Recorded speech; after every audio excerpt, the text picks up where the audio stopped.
नमस्कार, स्वागत है आपका डीडी न्यूज में। आपके साथ मैं हूं गौरव श्रीवास्तव और आप देख रहे हैं हमारा खास कार्यक्रम खबर दुनिया की। खबर दुनिया की में आज की कड़ी में बात होगी अमेरिका और ईरान के बीच प्रस्तावित शांति समझौते की, वहीं महाडील में आने वाले निर्णायक मोड़ की, और साथ ही बात होगी रूस यूक्रेन को शांति के पथ पर आगे बढ़ाने की ट्रंप की प्राथमिकता की। करेंगे इन अहम विषयों पर चर्चा खास मेहमान के साथ, लेकिन सबसे पहले नजर डालते हैं हेडलाइंस पर। पश्चिम एशिया युद्ध से उपजे ईंधन, उर्वरक और खाद्य आपूर्ति संकट पर प्रधानमंत्री मोदी का बड़ा बयान। G7 के मंच पर ग्लोबल साउथ की चिंताओं को किया रेखांकित, कहा ऐसे देशों को उनके हाल पर ना छोड़े विश्व।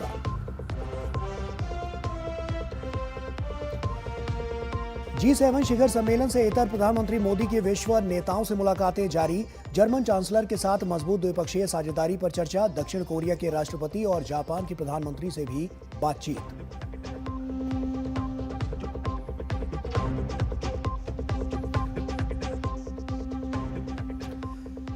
G7 देशों में छाया रहा यूक्रेन का मुद्दा। रूस पर नए प्रतिबंध लगाने का दोहराया संकल्प। हवाई रक्षा प्रणाली, अतिरिक्त इंटरसेप्टर और लंबी दूरी की मारक क्षमता वाले हथियार देने की जताई प्रतिबद्धता।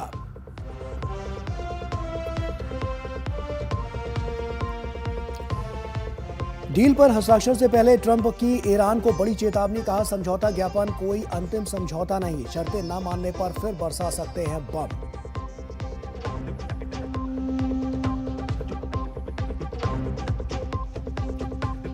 लेबनान पर इजरायली हमले से भड़के ट्रंप, कहा मेरे बिना नहीं होता इजराइल का अस्तित्व। ईरान ने समझौते के बाद 84 बार संघर्ष विराम का लगाया आरोप। हमला जारी रहने पर कड़ी कार्रवाई की दी चेतावनी।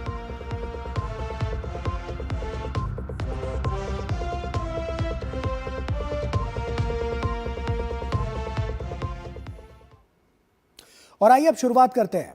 अमेरिका और ईरान के बीच प्रस्तावित शांति समझौता अब एक निर्णायक मोड़ पर है। जिनेवा में संभावित डील से पहले सबसे बड़ा सवाल यही है कि क्या इजराइल को साथ लिए बिना पश्चिम एशिया में स्थायी शांति संभव है। एक ओर ट्रंप समझौते को आगे बढ़ाने में जुटे हैं, तो वहीं दूसरी ओर नेतन्याहू अपने सख्त रुख पर कायम है। लेबनान से लेकर तेहरान तक बढ़ते विरोध के बीच अब दुनिया की निगाहें जिनेवा पर टिकी हुई हैं। क्या है डील की इनसाइड स्टोरी, देखिए इस रिपोर्ट में।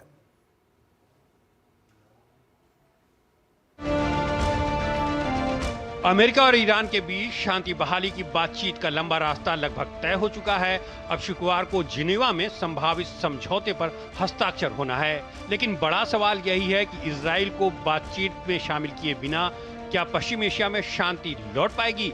इजरायली प्रधानमंत्री बेंजामिन नेतन्याहू ट्रंप की राह में बड़ी रुकावट बनते नजर आ रहे हैं। लेबनान पर नेतन्याहू का रुख साफ है कि वो ईरानी दबाव में झुकने वाले नहीं है। उन्होंने दो टूक कह दिया है कि इजरायली सेना लेबनान के बफर जोन में तब तक रहेगी जब तक आवश्यक होगा। इजराइल ने बुधवार को भी दक्षिणी लेबनान में कई स्थानों पर हमले किए हैं, जिनमें कई लोगों के हताहत होने की खबर है, जबकि लेबनान पर हमला न होना ही ईरान की पहली शर्त है। ईरान ने समझौते के बाद से इजराइल पर लेबनान में 84 बार युद्ध विराम का उल्लंघन करने का आरोप लगाते हुए कड़ी जवाबी कार्रवाई की चेतावनी दी है। ईरान के बढ़ते दबाव के बीच ट्रंप खुलेआम नेतन्याहू को फटकार लगाते नजर आ रहे हैं। ट्रंप ने यहां तक कह दिया कि उनके बगैर इजराइल का अस्तित्व नहीं होता। वो नेतन्याहू को क्रेजी और गैर जिम्मेदार तक बता चुके हैं। एक रिपोर्ट के मुताबिक ट्रंप की इस आलोचना से इजराइल के लोगों में नेतन्याहू के खिलाफ असंतोष पनपता नजर आ रहा है। वहां के लोगों को लगता है कि इजराइल को बातचीत में शामिल न कर उसे हमला रोकने के लिए मजबूर किया जा रहा है। नेतन्याहू विपक्ष के निशाने पर भी हैं। पूर्व प्रधानमंत्री नफ्ताली बेनेट ने कहा है कि नेतन्याहू सरकार का कार्यकाल गृह युद्ध से शुरू हुआ था, 7 अक्टूबर के नरसंहार के साथ जारी रहा और अब ईरान के खिलाफ एक ऐतिहासिक विफलता के साथ समाप्त हो रहा है।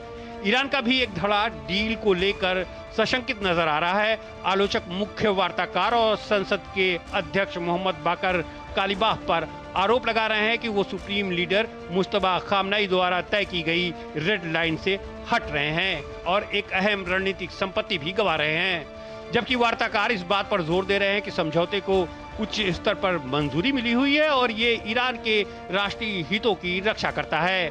पिछले दिनों कट्टरपंथी गुट के एक सांसद हामिद अरशद ने कालिबाफ पर सुप्रीम लीडर के निर्देशों से भटक जाने का आरोप लगाया। उन्होंने हुर्मुज पर ईरानी नियंत्रण के लिए कथित रियायतें, फ्रीज की गई संपत्ति की वापसी, युद्ध से हुए नुकसान का मुआवजा, अत्यधिक समृद्ध यूरेनियम के भंडार पर परमाणु अपसाद संधि से परे अमेरिका के साथ किए गए वादे और तेहरान के क्षेत्रीय सहयोगियों के मुद्दे पर स्पष्टीकरण मांगा। उधर G7 देशों ने अमेरिका ईरान के बीच समझौते का समर्थन किया है। बैठक में नेताओं ने पीस डील को क्षेत्रीय स्थिरता के लिए महत्वपूर्ण बताया। हालांकि समूह ने युद्ध से वैश्विक अर्थव्यवस्था पर पड़ रहे असर को लेकर सीधे तौर पर कोई ठोस कदम घोषित नहीं किया। और आइए इसी अहम विषय पर चर्चा करते हैं। डॉक्टर संदीप त्रिपाठी हमारे साथ जुड़ रहे हैं, फॉरेन अफेयर्स एक्सपर्ट है। बहुत स्वागत आपका संदीप जी। और उसी के साथ सबसे पहला सवाल यही है कि इजराइल को बाहर रखकर क्या यह डील संभव है, क्योंकि यह सवाल इतना महत्वपूर्ण है क्योंकि लगातार इजराइल हमने देखा है कि हमले करता हुआ नजर आ रहा है। तो ऐसे में अगर उसको इस डील से बाहर रखा जाता है तो उसके बावजूद क्या यह डील संभव नजर आती है आपको? देखिए, किसी भी इस तरीके से किसी भी ऐसी डील वो प्रैग्मेटिक उसका स्वरूप नहीं ले सकती है, व्यवहारिक रूप नहीं ले सकती जब तक कि स्टेक होल्डर्स में शामिल न हो। यहाँ पर दोनों तरीके से आशंकाएं, एक तरफ से आप देख सकते हैं कि इजराइल का न सम्मिलित होना, इजराइल में जो असंतोष है, नेतन्याहू को लगता है कि ट्रंप उनकी जो आवाज है वो दबा रहे हैं। दूसरी तरफ ईरान को भी देखिए कि उतना मुखर तरीके से ईरान में वो सेंस ऑफ मैच्योरिटी नहीं है इस डील को लेकर के, कह सकते वो सहमति नहीं बनती जा रही है ईरान के अंदर। तो दोनों तरफ से जो मेन स्टेक होल्डर्स हैं जो वॉर जोन के, उनमें एक कहीं ना कहीं डायलॉग का पूरी तरीके से क्राइसिस है। कोई डायलॉग में एक कंसिस्टेंसी नहीं है। करार कौन रहा है? डोनाल्ड ट्रंप करा रहे हैं। और यहाँ ईरान का जो पक्षकार है गालिबाफ है, मोहम्मद गालिबाफ, इन पर एक आरोप लगता आ रहा है कि ये लिबरल हैं, ये कहीं ना कहीं मुजतबा जो खमैनी उनकी लाइन ऑफ लेंथ से हट करके चल रहे हैं। यही जो आरोप है वहां के विदेश मंत्रालय पर भी लग रहा है और इसीलिए सड़कों पर लोग आ रहे हैं। एक्चुअली ईरान ने बहुत कुछ खो चुका है, उसको लगता है कि अब इतना खोने के बाद डील किस बात पर डील, क्योंकि इस वॉर की जो शुरुआत हुई थी वो न्यूक्लियर प्रोग्राम को लेकर हुई थी। अभी इस जो तत्कालिक डील है यहाँ पर न्यूक्लियर डील का न्यूक्लियर प्रोग्राम पर कहीं पर कोई जिक्र नहीं आ रहा है। ये वो जिक्र है, वो बातें इस डील पर जो बाई प्रोडक्ट होकर के इस कॉन्फ्लिक्ट के बाद, वॉर के बाद निकली हैं, चाहे वो स्टेट ऑफ हार्मुज हो या फ्रोजन जो एसेट्स हैं वो फ्रोज किए गए हों, या फिर ये आप कह सकते हैं कि सैंक्शन की पॉलिटिक्स हो। तो सैंक्शन को तो वैसे भी पहले से ईरान ने झेलता आया, तो वो उसके लिए बहुत बड़ी बात नहीं थी। तो ईरानियन लोगों का मानना है कि जब टॉप लीडर सब मारी जा चुकी है, ईरान को पूरी तरीके से डिस्ट्रॉय किया है यदि इंफ्रास्ट्रक्चर के पॉइंट ऑफ व्यू से देखा जाए और पूरे मिडिल ईस्ट को देखा जाए तो पूरा वहां तबाही, तो किस शर्त पर ये डील हो रही है? तो एक ये ईरान की तरफ से पक्ष है। दूसरी तरफ अभी भी इजराइल ने कहा कि लेबनान का जो इशू है उसको हम नहीं छोड़ सकते। इजराइल दोनों, ईरान कहता है कि ये लेबनान है, it should be come on the table of talk. Table of talk में लेबनान चरम जो कहते हैं टॉप प्रायोरिटी में आना चाहिए। ये गायब है, मिसिंग है लेबनान। तो मुझे नहीं लगता कि किसी भी तरीके से व्यवहारिक रूप लेने वाला है। हाँ, ऑप्टिक्स जरूर है, ट्रंप की कोशिश जरूर है, लेकिन ट्रंप अपने आप में कितना खुद भरोसा करेंगे? ट्रंप ने इस महाडील में जो अपनी शर्तें रखी होंगी उनको प्रमुखता के साथ रखा होगा, ये तो साफ बात नजर आती है। 19 जून की तारीख तो मुकम्मल हो गई है, लेकिन हस्ताक्षर दोनों तरफ से हो पाएंगे ये अभी भी बड़ा सवाल बनता हुआ नजर आ रहा है। हालांकि ट्रंप तो अपनी तरफ से कह रहे हैं, लेकिन ईरान की भी अपनी अलग तरह की शर्तें हैं। तो आपको क्या लगता है किस फोरम पर जाकर ये दोनों देश आपसी साझेदारी के तहत आगे बढ़ते हुए नजर आएंगे? देखिए, डील कभी भी इस तरीके के वॉर जोन पर डील तब संभव होती है जब दोनों पक्ष में एक व्यवहारिक सहमति बने। अभी दोनों पक्ष व्यवहारिक नहीं, न तो ईरान व्यवहारिक है न तो अमेरिका व्यवहारिक है, क्योंकि अमेरिका के उस पर बयानों पर, उसके इस तरीके के डील की तैयारियों पर हमेशा एक संदेह रहता है, हमेशा ट्रस्ट फैक्टर की कमी रहती है, जो आदरणीय प्रधानमंत्री जी ने भी बोला G7 पर कि दुनिया का संकट इस समय ट्रस्ट का है, रिसोर्सेज का नहीं है। तो ये पूरी तरीके से हम कह सकते हैं कि 8 अप्रैल के बाद से लगातार जो जिस प्रकार बयान बदलते रहे ट्रंप, तो अभी भी जेनेवा पर किस बात पर एक नया आकार लेगा ये कहना कठिन है। बट इतना जरूर है कि ट्रंप में इतनी ज्यादा अभी कह सकते हैं कि व्याकुलता है कि वो चाहते हैं कि यदि मैंने छेड़ा है तो मैं इसको स्टॉप करूं, लेकिन व्यवहारिक तरह तक कुछ और कहती है, तस्वीर कुछ और कहती। तस्वीर ये कहती है कि अभी भी ईरान एज ए कंट्री सहमत नहीं है। और याद रखना होगा IRGC वहां का बड़ा तबका, बड़ा धड़ा है इस वॉर का, हमेशा वो पक्ष में रहा है और वो चाहता है कि यदि अभी झुके तो हमेशा के लिए झुक गए। तो मुझे नहीं लगता कि ये अभी किसी बड़ी डील पर, कोई कॉन्क्रीट डिसीजन पर ये चुना हुआ था। एक पहलू तो हम देख रहे हैं संदीप जी अमेरिका का, दूसरा पहलू हम इसराइल का भी देख रहे हैं। ईरान की तरफ से अगर हम देखें तो उनके पास क्या पॉजिटिव ऐसे एस्पेक्ट्स हैं जिन पर ये डील संभावित हो सकती है, या ईरान अपनी शर्तों पर अमेरिका को भी कहीं ना कहीं मनाने में कामयाब हो सकता है? आपको क्या लगता है? देखिए, ईरान चाहता है कि कोई यदि डील हो तो न्यूक्लियर प्रोग्राम का जो मुद्दा है उसका right to enrich civil nuclear use, ये फंडामेंटल इशू था। लेकिन न्यूक्लियर प्रोग्राम को लेकर ना तो ट्रंप तैयार नजर आते हैं, और इजराइल के प्रधानमंत्री बेंजामिन नेतन्याहू ने भी इस बात की बात साफ तौर पर कर दी थी कि इस तरह की जो स्थितियां अगर रहेंगी तो नहीं हो पाएगा, क्योंकि जब तक मैं जिंदा हूं तो वहां पर न्यूक्लियर तो उसको क्षेत्र नहीं बनने देंगे। तो इस तरह की बातें किस तरह का कॉन्फ्लिक्ट पैदा करती हैं? यही बाइनरी इशू है, इसलिए तो जीरो सम गेम की सिचुएशन बनी हुई है जी। इसलिए मैं कहता हूं कि इसमें कोई अभी व्यवहारिक मुझे कोई बहुत ऑप्टिमिज्म नजर नहीं आ रहा है, क्योंकि वॉर्स की शुरुआत ही यही हुई थी कि न्यूक्लियर सिस्टम, न्यूक्लियर प्रोग्राम को ध्वस्त कर देना, खत्म करना है। ये ईरान कभी नहीं चाहेगा, क्योंकि ये चाहता तो ईरान सरेंडर कर देता। ईरान ने सरेंडर नहीं किया, लड़ाई लड़ी, एक पॉलिटिकल फाइट किया और एक अच्छा एक एज बनाया। तो मुझे नहीं लगता कि इतने दिनों के बाद न्यूक्लियर इशू, अभी भी क्या हो रहा है कि हम 60 डेज के बाद न्यूक्लियर इशू की चर्चा करेंगे। तो ये एडहॉक डील है, और ट्रंप कई बार कह चुके हैं कि ये की मेमोरेंडम ऑफ अंडरस्टैंडिंग है। तो अभी तो अंडरस्टैंडिंग ही नहीं बन पा रही है, अभी अंडरस्टैंडिंग लेवल पर ही इतनी प्रॉब्लम्स है। तो डील तो अभी बात की बात है, डील एक निश्चित स्टेज है। अभी अंडरस्टैंडिंग के जो कॉमन पॉइंट्स हैं वो नहीं बन पा रहे हैं। जो पॉइंट्स तैयार किए जा रहे हैं, जैसे कि स्टेट ऑफ हॉर्मुज बना होता है, फ्रोजन जो एसेट्स है उसकी बात, ये ईरान इसको बहुत बड़ा इशू नहीं मानता। ईरान तो कहता है स्टेट ऑफ हॉर्मुज हमें बाई प्रोडक्ट मिल गया, हम इसको वेपनाइज करेंगे, हमारा रेवेन्यू आएगा। तो ये ईरान का कंसर्न है। ईरान का कंसर्न है डील वो होगी जहां पर nuclear enrich program, right to enrich, ये ईरानियन को मिलता रहेगा फ्यूचर में। और ये इजराइल को बर्दाश्त नहीं है, क्योंकि इसी विषय पर इजराइल और अमेरिका ने अटैक किया था।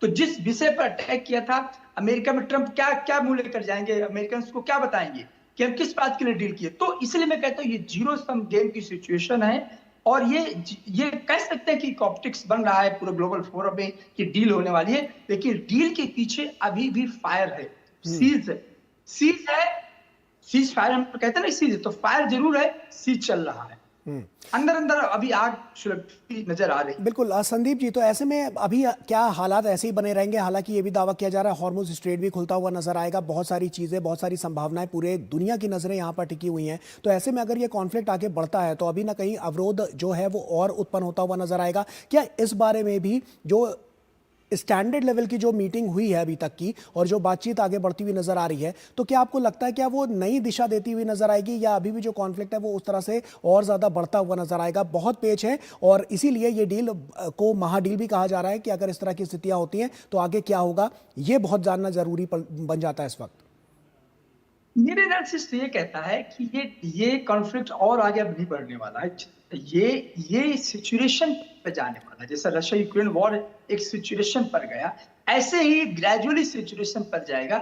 इसका पीक हो चुका है, इस वॉर का पीक हो चुका है। अब ना तो ट्रंप में इतनी कन्विक्शन है, करेज है कि ग्राउंड ऑपरेशन करे, और ना ही ईरान में इतनी क्षमता बची है कि उसको वो फेस करे। तो मुझे लगता है ये अब पूरा का पूरा जो वॉर है स्टेट ऑफ हॉर्मुज पे आके रुकेगा। और हाँ, इतना जरूर है कि एनर्जी क्राइसिस से बना रहेगा। अभी आने वाले दिनों में कुछ मुझे ऐसा नजर, क्योंकि स्टेट ऑफ हॉर्मुज पर दुनिया का प्रेशर है, लेकिन ईरान का प्रेशर अपना अलग है। दुनिया का टेंशन ईरान का न्यूक्लियर नहीं है, दुनिया का टेंशन हॉर्मुज है। ईरान का टेंशन अपना न्यूक्लियर प्रोग्राम, अमेरिका इजराइल का टेंशन है कि उसके न्यूक्लियर प्रोग्राम को खत्म करना। तो आप यदि डीपली जाएंगे, कोर पर जाएंगे, तो अभी कोई इशू रिजॉल्व नजर नहीं आते दिख रहे हैं। बिल्कुल संदीप जी, आप बने रहिए हमारे साथ, क्योंकि वक्त यहाँ पर एक छोटे से ब्रेक का हो गया। ब्रेक के उस पार जब लौटेंगे तो रशिया यूक्रेन में क्या स्थिति है उससे रूबरू कराएंगे, और उससे जुड़ी रिपोर्ट दिखाएंगे और उसी पर चर्चा करेंगे। छोटा सा ब्रेक ले रहे हैं, जल्द हाजिर होता है।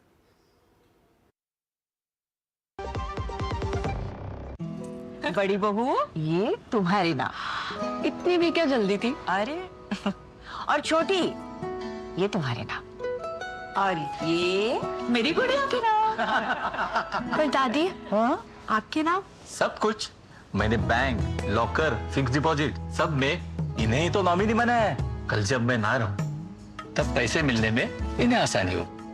शुभ शुभ बोलो। क्या? आरबीआई कहता है जानकार बनिए, सतर्क रहिए। मेरी पसंद, मेरी पसंद, मेरी पसंद, मेरी पसंद, हमारी पसंद। हम सबकी पसंद। मजबूत देश का मजबूत सरिया हो गया स्टील।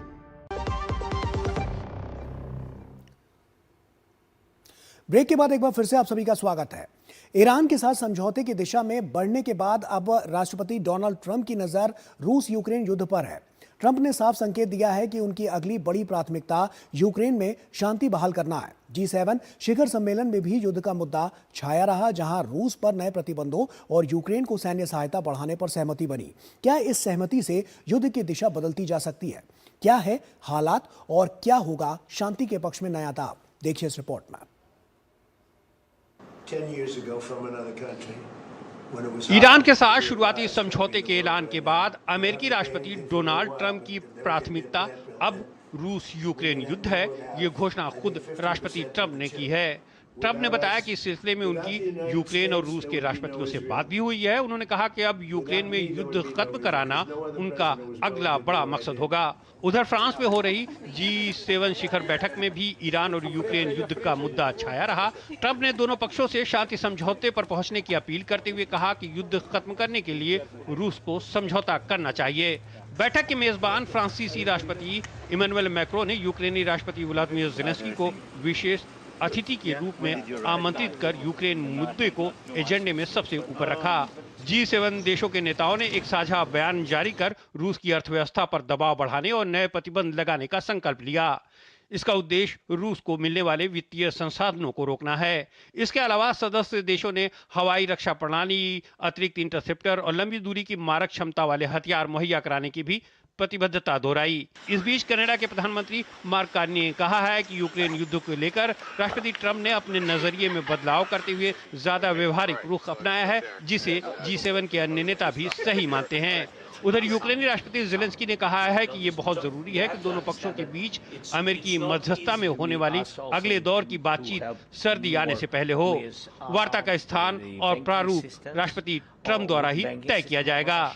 G7 के बढ़ते दबाव के बीच रूस भी नए दोस्तों की तलाश में बुधवार को दक्षिण पूर्वी एशियाई नेताओं के शिखर सम्मेलन की मेजबानी कर रहा है। 11 देशों के प्रतिनिधि सम्मेलन में हिस्सा ले रहे हैं। इस बीच ब्रिटिश चैनल में यूके की झंडे वाली एक नागरिक नाव पर रूसी युद्धपोत द्वारा चेतावनी के तौर पर चलाई गई गोली से तनाव को नया मोड़ दे दिया है। ब्रिटिश प्रधानमंत्री कीर स्टारमर ने इसे गैर जिम्मेदाराना और बेहद चिंताजनक बताया।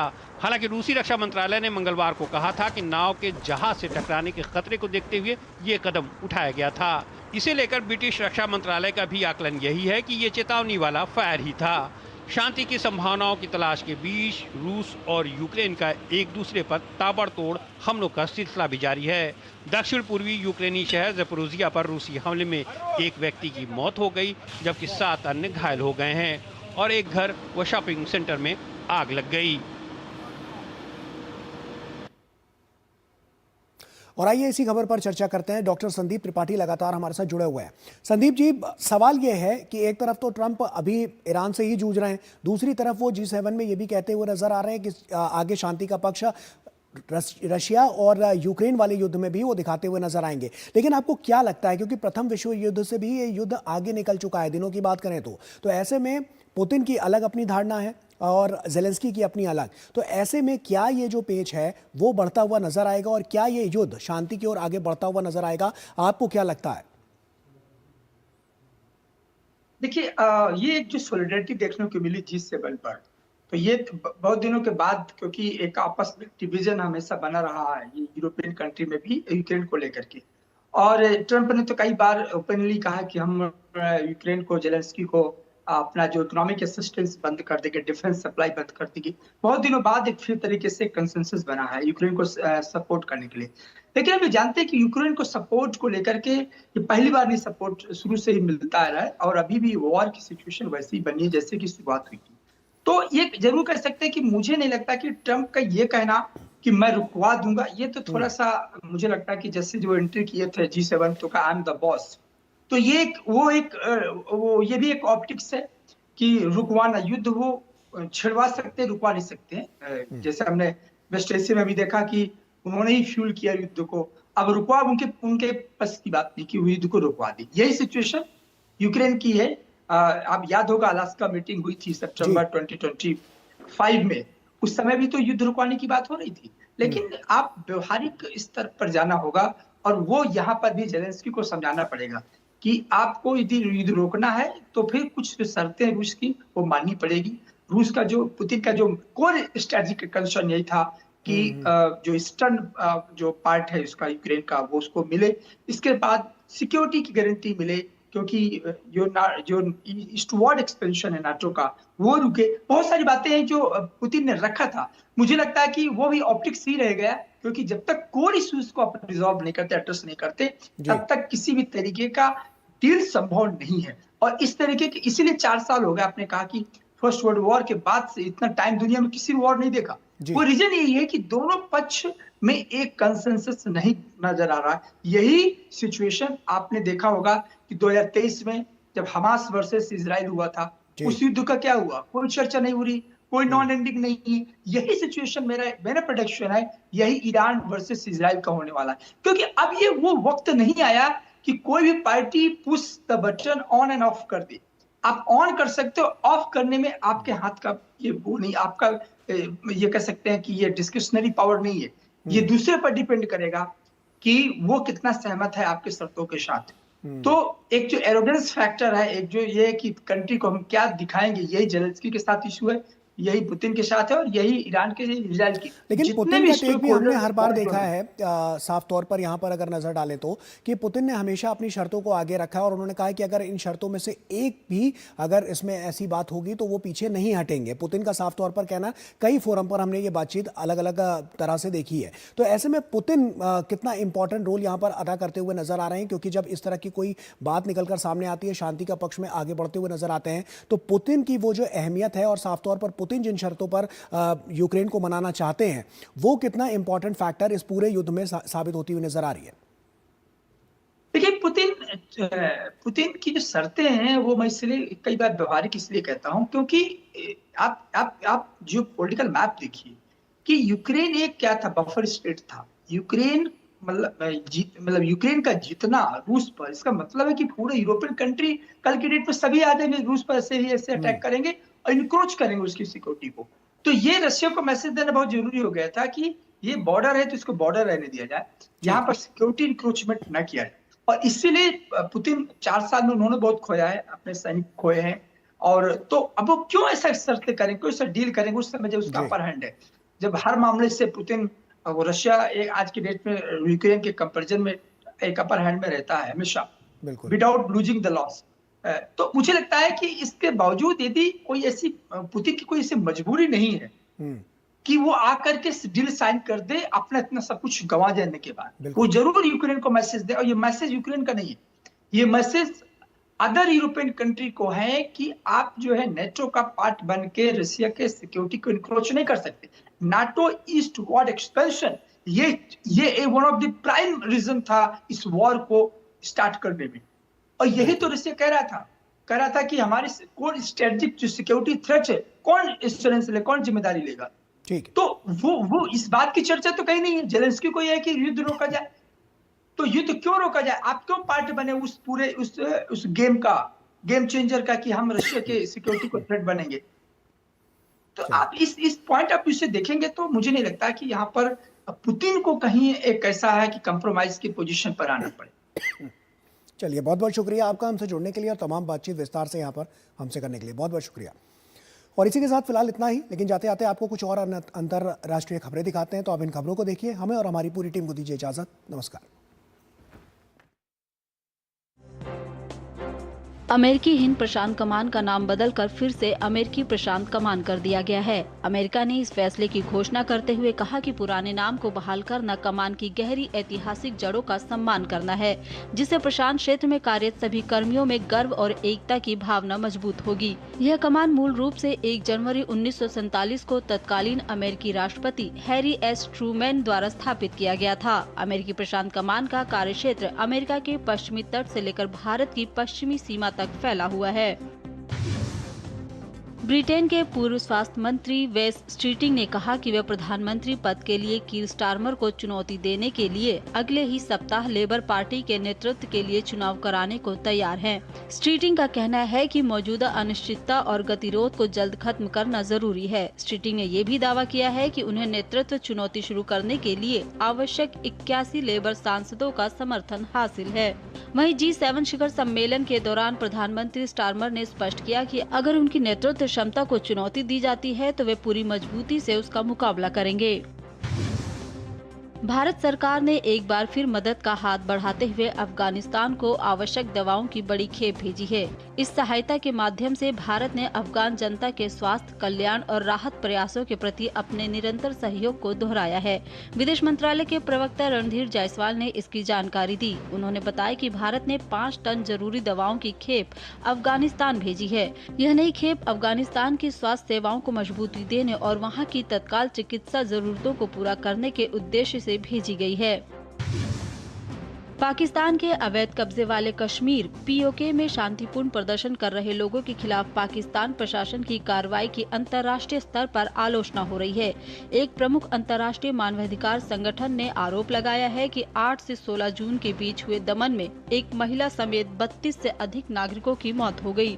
इंटरनेशनल ह्यूमन राइट्स फाउंडेशन ने कहा कि कार्रवाई के बाद पूरे क्षेत्र में इंटरनेट और मोबाइल सेवाएं बंद कर दी गयी। संघीय अर्धसैनिक बलों की तैनाती की गई और 100 से ज्यादा कार्यकर्ताओं और नेताओं को मनमाने ढंग से गिरफ्तार किया गया। अमेरिका के टेक्सास में मंगलवार रात राजमार्ग लूप 20 पर एक छोटा विमान दुर्घटनाग्रस्त हो गया। हादसे के समय विमान में कुल 6 लोग सवार थे, जिनमें से एक व्यक्ति की मौत हो गई। पुलिस ने बताया कि यह विमान मंगलवार रात करीब 10 बजे के बाद लारेडो शहर में दुर्घटनाग्रस्त हुआ। सोशल मीडिया पर साझा किए गए वीडियो में विमान सड़क के किनारे लगे सुरक्षा बैरियर से टकराने के बाद एक तरफ झुका हुआ दिखाई दे रहा है। हादसे के कारणों का पता लगाने के लिए जांच जारी है।